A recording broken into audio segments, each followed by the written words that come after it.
History का class 9 का chapter 3 जिसका नाम है Nazism and the rise of the Hitlers के बारे में स्टडी करने जा रहे हैं। इस चैप्टर को पढ़ करके आपको थोड़ा सा वर्ल्ड हिस्ट्री का अंदाज़ा लगेगा कि वर्ल्ड में जब फर्स्ट वर्ल्ड वॉर और सेकेंड वर्ल्ड वॉर जब हुआ तो उसका इम्पैक्ट क्या पड़ा, किस तरीके के लोग, वहाँ की सोसाइटी किस तरीके की इमर्ज हुई, क्या रीजन्स थे, इन सारी चीज़ों पे इसका इम्पैक्ट क्या पड़ा फर्स्ट वर्ल्ड वॉर का, किस तरीके से जो हमारा हिटलर था उसका इमर्जेंस होता है, राइज होता है। इन सारी बातों के बारे में हम लोग पढ़ेंगे, ठीक है ना। कभी ना कभी आपने इनके बारे में सुना होगा, या तो करंट अफेयर्स में या फिर जीके के क्वेश्चंस में आपने कभी ना कभी इनके बारे में सुना होगा। नाज़िज़्म के बारे में भी, हिटलर के बारे में भी थोड़ा बहुत। ये तो इसमें हम डिटेल से करेंगे आपके चैप्टर्स को, और थोड़ा सा इसे समझने की कोशिश कीजिएगा। चलिए शुरू करते हैं। जो ये चैप्टर है ना, ये एक चैप्टर जो जैसे एनसीईआरटीज़ के जो पैटर्न्स हैं ना, वो बहुत अच्छे पैटर्न्स हैं। वो कोई भी चैप्टर जब शुरू करता है ना, तो वो कहानी के थ्रू शुरू करता है। जब चीज़ों को कहानी के थ्रू समझा जाता है ना, तो लॉन्ग पीरियड ऑफ टाइम तक याद रहते हैं, ठीक है ना। तो ये भी एक कहानी की तरह ये शुरू करता है ये चैप्टर, और इस चैप्टर को जब शुरू किया जाता है तो एक कहानी शुरू होती है, और वो कहानी में जो मेन एक्टर है उसका नाम है हेमुथ। क्या नाम है? हेमुथ। हेमुथ क्या था? एक लड़का था। वो क्या करता है, अचानक से उसकी रात में नींद खुलती है और वो देखता है कि उसके फादर और मदर कुछ बातें कर रहे हैं। और क्या बातें कर रहे थे कि ऐसा है कि हम भी जहर खा लेंगे या साइनाइड खा लेंगे, तुम भी खा लेना, और हेमुथ को भी खिला करके अपनी जान को क्या कर लेंगे, ले लेंगे एक दूसरे, मतलब सुसाइड कर लेंगे। किसके फादर? हेमुथ के फादर और मदर। ये रात में बातें चल रही थी, ठीक है ना। ऐसी बातें क्यों चल रही थी? ये 1945 के बात हो रही है। 1945 में ये बात चल रही है। हेमुथ एक दिन रात में नींद उसकी खुलती है और वो देखता है उसके फादर ऐसी सी बातें करते हैं। तो ऐसी बातें चल क्यों रही होती हैं? क्योंकि उसके जो फादर थे ना, हेमुथ के जो फादर थे, वो आपके नाज़ीज़ पार्टी से बिलोंग करते थे, ठीक है ना। नाज़ीज़ पार्टी से बिलोंग करते थे। हेमुथ के जो फादर थे नाज़ीज़ पार्टी से बिलोंग करते थे। अब ये नाज़ीज़ पार्टी क्या है? नाज़ी पार्टी कह लीजिए। नाज़ी पार्टी से बिलोंग करते थे। अब ये नाज़ी पार्टी है क्या, ये सब बाद में हम लोग पढ़ेंगे। बस अब कहानी को थोड़ा सा समझने की, पर्सपेक्टिव को समझने की कोशिश कीजिए। तो जो हेमुथ था, उस एक दिन उसकी रात में नींद खुलती है और देखता है उसके फादर और मदर क्या करते हैं, बातें कर रहे हैं कि मैं भी जहर खा लूँगा, तुम भी जहर खा लेना, हेमुथ को भी खिला देंगे और हम लोग सुसाइड कर लेंगे। ऐसा क्यों वो लोग बातें कर रहे थे? क्योंकि जो उसके फादर थे हेमुथ के, वो नाज़ी पार्टी से बिलोंग करते थे। और नाज़ी पार्टी क्या करती थी, वो आपकी ज्यूज़ को कत्लेआम करने का काम की थी। ज्यूज़, यहूदी वगैरह जो लोग थे, वो उसको कत्लेआम करने की बात की थी, ठीक है ना। नाज़ीज़ पार्टी का जो फाउंडर मेंबर था वो था आपका हिटलर। नाज़ीज़ पार्टी का जो फाउंडर मेंबर था उसका नाम था हिटलर। और एक न्यूरमबर्ग जगह था जहाँ पे एक न्यूरमबर्ग जगह था जहाँ पे 1945 में क्या होता है, एक ट्रिब्यूनल्स का फॉर्मेशन किया जाता है। ट्रिब्यूनल्स क्या होता है? ट्रिब्यूनल्स होता है जैसे आपके कोर्ट्स होते हैं ना, ये सारे मामलों को देखते हैं। जो भी आपका कॉन्स्टिट्यूशन से रिलेटेड मामले होते हैं, उन सारे मामलों उसके देखते हैं। जो भी लॉ होता है, जो भी एक्ट होता है, उन सारे मामलों को देखते हैं। लेकिन ट्रिब्यूनल्स क्या करते हैं, किसी पर्टिकुलर मैटर के लिए रिस्पॉन्सिबल होते हैं। जैसे अगर आपका इन्वायरमेंट है तो इन्वायरमेंट को बचाने के लिए अगर किसी ने मुहिम चला रखा है, तो उसकी बातें सुनने के लिए एक पर्टिकुलर क्या करता है, कोर्ट का फॉर्मेशन करता है, जो सिर्फ उस पर्टिकुलर इन्वायरमेंट मूवमेंट के लिए बनाया गया था, ठीक है ना। तो उसी तरीके से आपका ट्रिब्यूनल्स का फॉर्मेशन किया जाता है कब? 1945 में, जब आपके जो नाज़ी पार्टी होती है, यानी जर्मनी जो होती है, वो सेकेंड वर्ल्ड वॉर हार जाती है। जब सेकेंड वर्ल्ड वॉर आपका हार जाता है, वो क्या करता है आपका, सेकेंड वर्ल्ड वॉर जब हार जाता है आपका जर्मनी, तो क्या होता है कि एक ट्रिब्यूनल्स का फॉर्मेशन किया जाता है। उस ट्रिब्यूनल में जो भी नाज़ी पार्टी के सपोर्टर्स थे, जो भी आपके नाज़ी पार्टी के सपोर्टर थे, या फिर नाज़ी पार्टी यानी हिटलर के जो सपोर्टर थे, उस ट्रिब्यूनल ने या तो उनको सजाए मौत सुना दी, या फिर उनको आजीवन कारावास, मतलब कि लाइफ टाइम प्रिजनमेंट की सज़ा सुना दी, ठीक है ना। और जो मौत की सज़ा सुनाई थी ना, काफ़ी बदतर सज़ा थी। इस वजह से उन लोगों ने, हेमुथ के फादर ने सोचा कि इतनी बदतर मौत मरने से बेहतर है कि हम खुद ही सुसाइड कर लें, ठीक है ना। फिर से पूरी कहानी सुनने की कोशिश कीजिएगा। हेमुथ एक कोई पर्सन है, बच्चा है। वो रात में क्या होता है, अचानक से उसकी नींद खुलती है और उसके देखता है कि उसके फादर और मदर कुछ बातें कर रहे हैं। और वो बातें क्या हो रही हैं कि फादर जो उसके हैं, और अपनी मदर से, उसकी मदर से कहते हैं कि ऐसा है, हम भी ज़हर खा लेंगे, तुम भी ज़हर खा लेना और हेमूद को भी खिला लेंगे, और क्या करेंगे कि दो सारे लोग सुसाइड कर लेंगे। वो ऐसी बातें इस वजह से करते हैं क्योंकि 1945 में वर्ल्ड वॉर सेकेंड जो वर्ल्ड वॉर हुआ था वो ख़त्म हो चुका था, और इस वर्ल्ड वॉर ख़त्म होने की वजह से न्यूरमबर्ग एक जगह है जहाँ पे एक ट्रिब्यूनल का फॉर्मेशन किया जाता है। ये ट्रिब्यूनल क्या करती है, वहाँ पे जो नाजी पार्टी के यानी हिटलर के जो सपोर्टर थे उनको क्या करती है, उन्हें या तो लाइफ टाइम प्रिजमेंट देती है या फिर उन्हें सजाए मौत देती है। सजाए मौत इतनी बुरी होती थी, उससे बचने के लिए वो क्या करते हैं, खुद से सुसाइड करने का इरादा करते हैं, ठीक है ना।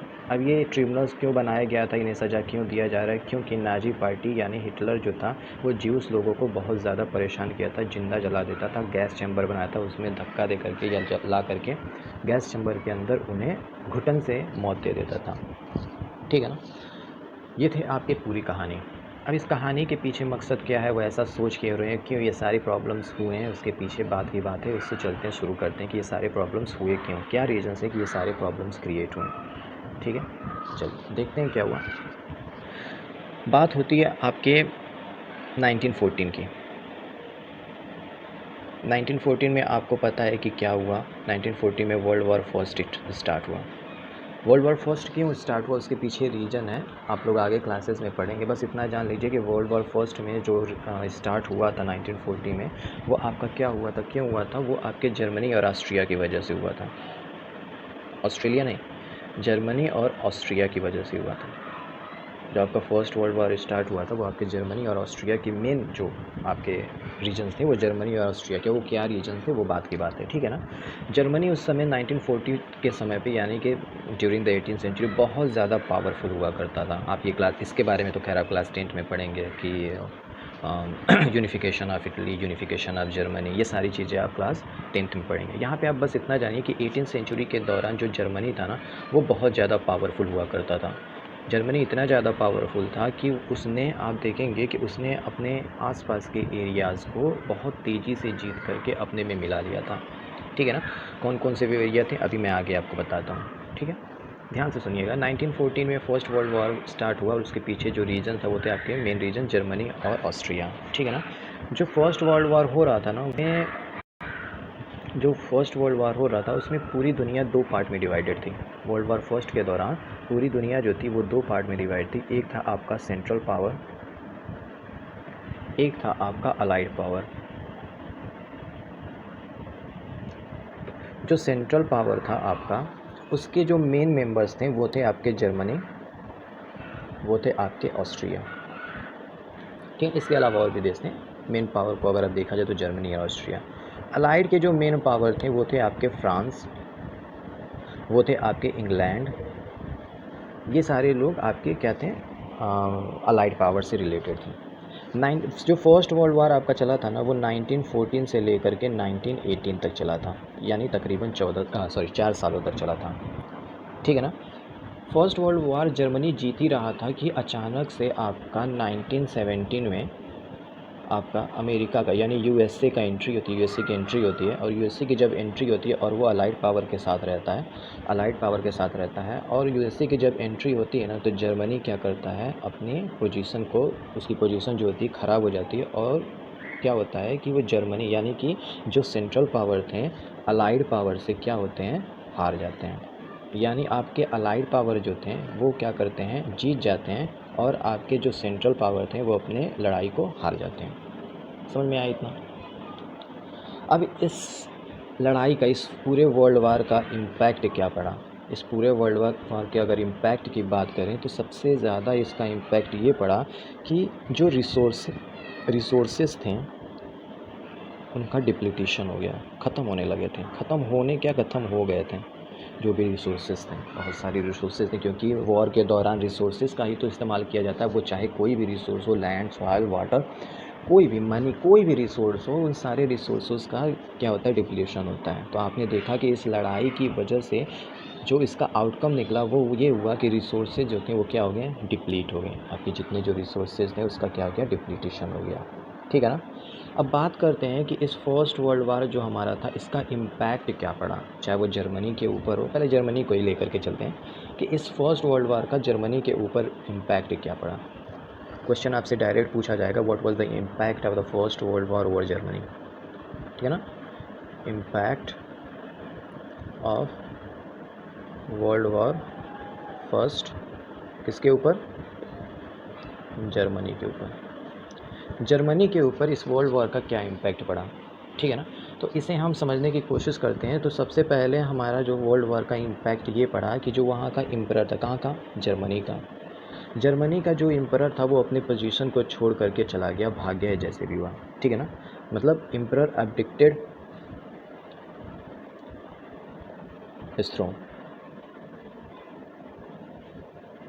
मतलब जो एम्परर था जर्मनी का वो अपने पोजीशन को छोड़ गया। अब उस पोजीशन को, खाली पोजीशन पे कोई तो बैठेगा। अब उस खाली पोजीशन की जगह लेने के लिए आए वीएमआर रिपब्लिक, ठीक है।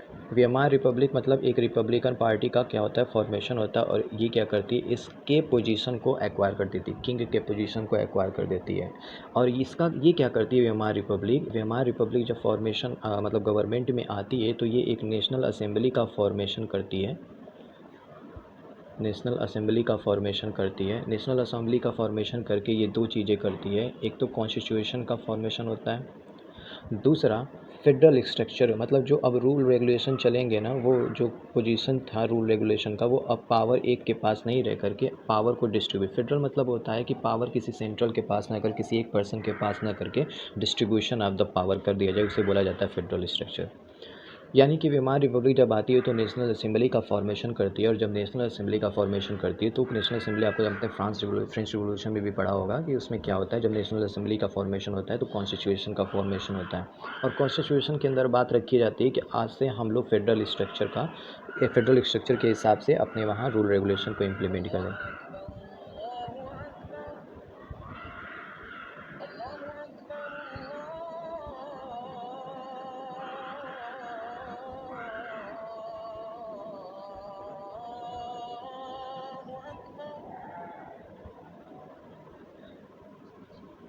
आगे देखिए, अब क्या होता है आपका, इस वेमार रिपब्लिक ने क्या किया? नेशनल असेंबली का फॉर्मेशन किया। नेशनल असेंबली कॉन्स्टिट्यूशन का फॉर्मेशन करती है और फेडरल स्ट्रक्चर का फॉर्मेशन करती है। यानी कि अब जो देश था वो अब डेमोक्रेटिक वे से चलने लगेगा। और जब डेमोक्रेसी आती है तो आपने पता है, अगर आप पॉलिटी पढ़ रहे होगे, तो डेमोक्रेसी जब आती है तो वहाँ पे जो रिप्रेजेंटेटिव होते हैं वो चूज़ किए जाने लगते हैं बाय द पीपल।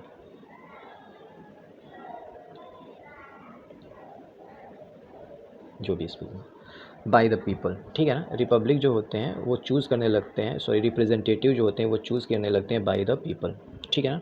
यानी कि अब जो हमारा जो जर्मनी था जहाँ पे एम्परर रूल किया करता था, अब वो डेमोक्रेटिक वे में रूल करने लगा। और आपको पता है जब कोई देश डेमोक्रेटिक हो जाता है तो वहाँ पे फॉलो किया जाता है क्या? Universal adult franchise. यानी कोई भी पर्सन जो 18 प्लस या एक पर्टिकुलर एज को क्रॉस कर, जो गवर्नमेंट वहाँ की डिसाइड करती है, हर देश में अलग अलग होगा उस समय पे। जैसे यहाँ पे इंडिया में है, आपको पता है आज के दौर में 18 प्लस जो भी क्रॉस करेगा वो वोट देने का राइट रखता है। तो उसी तरीके से वहाँ पे एडल्ट फ्रेंचाइजी का कॉन्सेप्ट रखा था। मतलब जो भी एडल्ट हो जाए, हर देश में एडल्ट होने की जो एज होती है वो अलग अलग होती है। तो हम मान करके चलते, जैसे हमारे इंडिया में 18 प्लस है, उसी तरीके से हो सकता है कि वहाँ पर कुछ रही हो, हम मान के चल रहे हैं, सपोज़ कर लीजिए आपका 18 हो।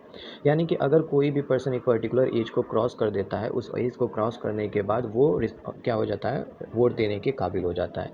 यानी जर्मनी के अंदर यूनिवर्सल एडल्ट फ्रेंचाइजी के कॉन्सेप्ट को फॉलो किया जाने लगता है, ठीक है।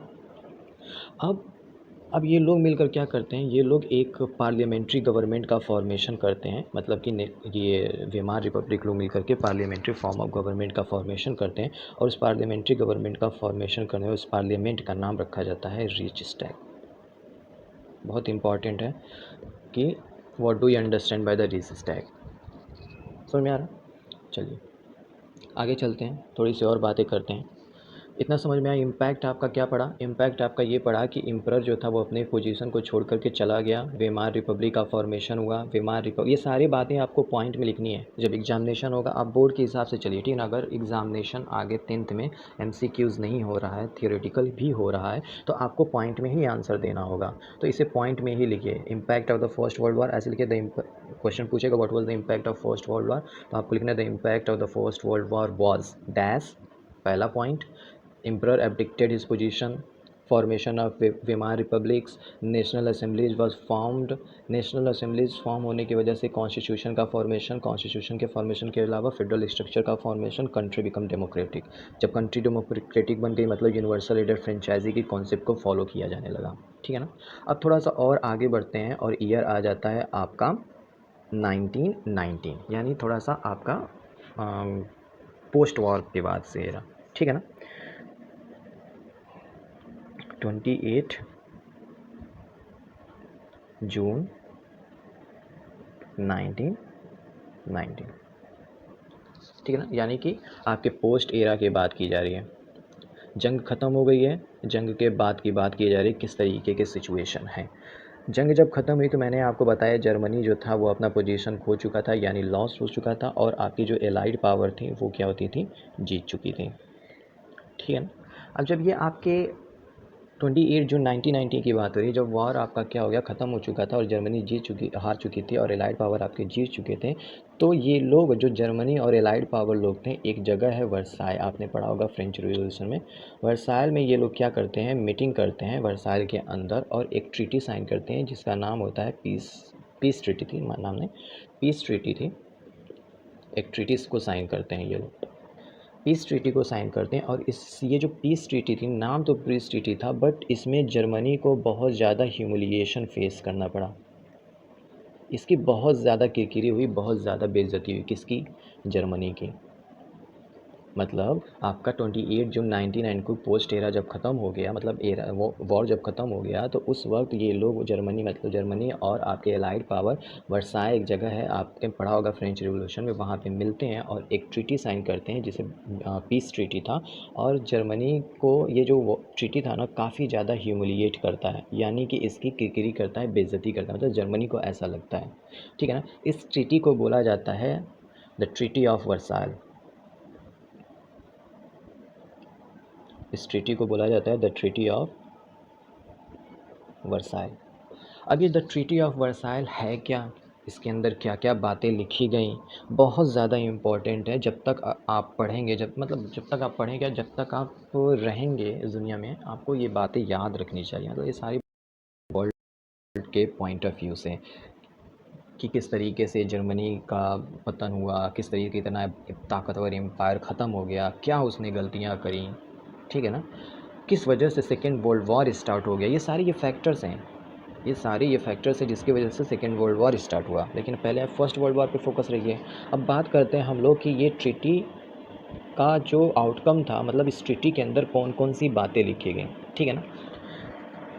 हेडिंग डालते हैं ट्रीटी ऑफ वर्साई। क्या था ये ट्रीटी। ठीक है ना।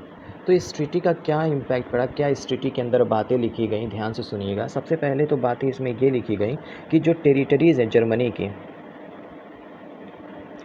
टेरिटरीज या फिर उसके कॉलोनीज़ जो हैं, जो उसने अपने क्या एक्वायर कर रखे हैं, वो कॉलोनीज़ आपके जर्मनी के वो किसे देने हैं, आपके फ्रांस को दे देने हैं, पोलैंड को दे देने हैं, फ्रांस को दे देने हैं, पोलैंड को दे देने हैं, डेनमार्क को दे देने हैं। यानी कि जो टेरिटरीज़ इसने एक्वायर कर रखा है जर्मनी ने, वो टेरिटरीज़ फ्रांस, जर्मनी, पोलैंड को दे देना। मतलब जहाँ जहाँ पे ये अपने रिसोर्सेज प्राप्त करता था, जैसे हमारी इंडिया है, इंडिया हमारी ब्रिटिशर्स की कॉलोनीज़ थी, तो हमारे लिए, हमारे वहाँ से वो लोग रॉ मटेरियल लेकर के जाते थे, मतलब हमारे रिसोर्सेज का इस्तेमाल करते थे और ख़ुद को अमीर बनाते थे। इन द सेम वे आपके जो जर्मनी था वो भी बहुत सारे कॉलोनीज़ को अडॉप्ट किया हुआ था, कॉलोनीज़ को एक्वायर कर रखा था। अब जब इसने कॉलोनीज़ को एक्वायर कर रखा था, तो जब ट्रीटी ऑफ वर्साइल होता है, तो ये जो कॉलोनीज़ थी ये बांटना पड़ता है फ्रांस को, पोलैंड को, डेनमार्क को। ठीक है ना। इसके अलावा जो यहाँ के जो रिसोर्सेज होते हैं, जर्मनी के जो रिसोर्सेज होते हैं, उसका भी तकरीबन 13% क्या करना पड़ता है जर्मनी को, इस देश को देना पड़ता है। ठीक है ना। और इन रिसोर्सेज की बात किया जाए तो ये रिसोर्सेज थे आपके आयरन एंड कोल। देखिए जो ह्यूमिलेटिंग वाली बात कही जा रही है वो शायद सच में बहुत ज़्यादा ह्यूमिलेटिंग थी। ठीक है ना। अब इस ह्यूमिलेशन की वजह से आपने देख रहे हो कि आपने वहाँ के रिसोर्सेज को, जिससे उसकी इकोनॉमिक सिचुएशन अच्छी हो सकती थी, उसे और ख़राब कर दिया गया। मतलब टेरिटरीज़ भी देना पड़ा, रिसोर्सेज जो था वो भी देना पड़ा, किसे, आपके फ्रांस, पोलैंड और डेनमार्क को। ठीक है। फ्रांस, पोलैंड और डेनमार्क को रिसोर्सेज तक देना पड़ा। किसे देना पड़ा? आपके जर्मनी ने इनको देना पड़ा। इसके अलावा क्या हुआ कि अलाइड पावर ने बोला कि जो तुम्हारे पास, ये इसको बी ऑप्शन लिख लीजिए। अलाइड पावर ने बोला कि आपके वहाँ जो मिलिट्री है ना, जर्मनी की जो मिलिट्री है, वो मिलिट्री आपके पास जितनी मिलिट्री है ना, उसे आप डिसेंट्रलाइज कर दो, या फिर जो आपके पास मिलिट्री है, इतना मिलिट्री रखने की कोई ज़रूरत नहीं है। मतलब अलाइड पावर ने बोला कि आपके पास जो मिलिट्री है, इसे डिसेंट्रलाइज़ करो। मतलब डिसेंट्रलाइज़ करने का मतलब है आपके पास इसका पावर नहीं रहेगा सारा का सारा। आपका पावर, ये जो मिलिट्री है, इसके पावर या तो किसी और के हाथ में दे दो, मतलब कि इनके किसी अलाइड कंट्री के हाथों में दे दो, या फिर अपने जो मिलिट्री हैं उनको कम कर दो। ठीक है ना। अब जाहिर सी बात है, अशोका की बातें आप याद कीजिए। अशोका ने क्या कहा, एक बार मैं आपको कहानी सुनाता हूँ। अशोका ने बोला कि अशोका जब बौद्ध धर्म को अपना लिए थे, तो वो जब जगह जगह के जाते थे और कहते थे कि हथियार डाल दो, युद्ध कोई रास्ता नहीं है, ये सारी बातें कहते थे। एक बार कोई आदमी जाता है उनके उनके हथियार गृह में और जा करके देखता है कि वहाँ पे अभी भी बहुत सारे हथियार पड़े हुए हैं। उनसे वो सवाल करता है कि सर ये बताइए, आप तो दुनिया में घूम घूम के कह रहे हो कि हथियार मत उठाओ, लड़ाई कोई ज़रिया नहीं है, लेकिन आप खुद हथियार रखे हुए हो। तो अशोका कहते हैं कि दुनिया में शांति सिर्फ हथियारों के बल पे ही लाई जा सकती है। अब यहाँ पे इसके पावर को कम कर दिया गया, इसके आर्मी को कम कर दिया गया, मतलब इसको जर्मनी को एकदम कमज़ोर कर दिया गया, क्योंकि इसके पास जब आर्मी नहीं रहेगी, जब पावर ही नहीं रहेगा, तो कोई भी आकर के आंख दिखाने लगा, कभी भी इसे लूट सकता है, कभी भी आकर के आपको एक्वायर कर लेगा। अब सपोज़ कर लीजिए आपका कोई इंडिया का स्टेट है, अब यहाँ पे पुलिस को हटा लिया जाए, तो क्या लॉ एंड ऑर्डर अच्छे से रह पाएगा? क्या आपके बाहर से, आप जैसे जवान हैं, हमारी सेना के लोग हैं, 24 घंटे हमारे लिए सेवा करते हैं, क्या अगर हमारी सेना को बॉर्डर से हटा लिया जाए, तो कोई देश कभी भी चील की नज़र गड़ाए जो रखा हुआ है, वो क्या करेगा? वो उसे हड़पने की, हमारे देश को हड़पने की कोशिश नहीं करेगा। इसके अलावा जो आपका चौथा पॉइंट है, वो ये है कि एक जगह है जो बहुत ज़्यादा रिसोर्सफुल है, राइनलैंड है। राइनलैंड एक जगह है जर्मनी के अंदर जो बहुत ज़्यादा रिसोर्सफुल जगह है। यहाँ से आपका क्या हुआ, इसको रिसोर्सेज को ये बोला गया कि राइनलैंड आज से आपका पार्ट नहीं रहेगा, आज से अलाइड पावर का पार्ट रहेगा। टेरिटरीज़ ले ली गई, कॉलोनीज़ ले ली गई, रिसोर्सेज ले लिए गए, मिलिट्री को डिसेंट्रलाइज़ कर लिया गया। एक बहुत ही रिसोर्सफुल जगह था राइनलैंड, उसे क्या कर लिया गया, अलाइड पावर के द्वारा कैप्चर कर लिया गया। इसके अलावा ना, जो सबसे ज़्यादा ह्यूमिलेटिंग ये था कि देखिए, जंग जो बहुत सारे लोग कहते हैं, जंग जो शुरू हुई थी ना, वो ऑस्ट्रिया की वजह से शुरू हुआ था, इनिशिएट ऑस्ट्रिया की वजह से हुआ था। तो ऑस्ट्रिया को उतना नहीं भुगतना पड़ा जितना जर्मनी को भुगतना पड़ा, समझ में? तो सारे जो अलाइड ग्रुप्स थे, जो अलाइड पावर्स थे, उन लोगों ने कहा है कि ये आपने जो किया है ना, जितना भी हमारा नुकसान हुआ है, उस सारे नुकसान की भरपाई आपको करनी है। और उसको भरपाई कैसे करेंगे? आप हमें 6 बिलियन यूरोज़, बाप रे बाप, 6 बिलियन यूरोज़ आपका क्या करेंगे, हमें कंपनसेशन के रूप में देंगे। मतलब ये जो पूरी लड़ाई हुई है ना, वो आपकी वजह से हुई है। इस वजह से 6 बिलियन जो यूरोज़ है, वो आप हमें देंगे। मुझे नहीं पता है कैसे भी करके आप हमें ये 6 बिलियन यूरोज़ आप हमें देंगे। समझ में आया?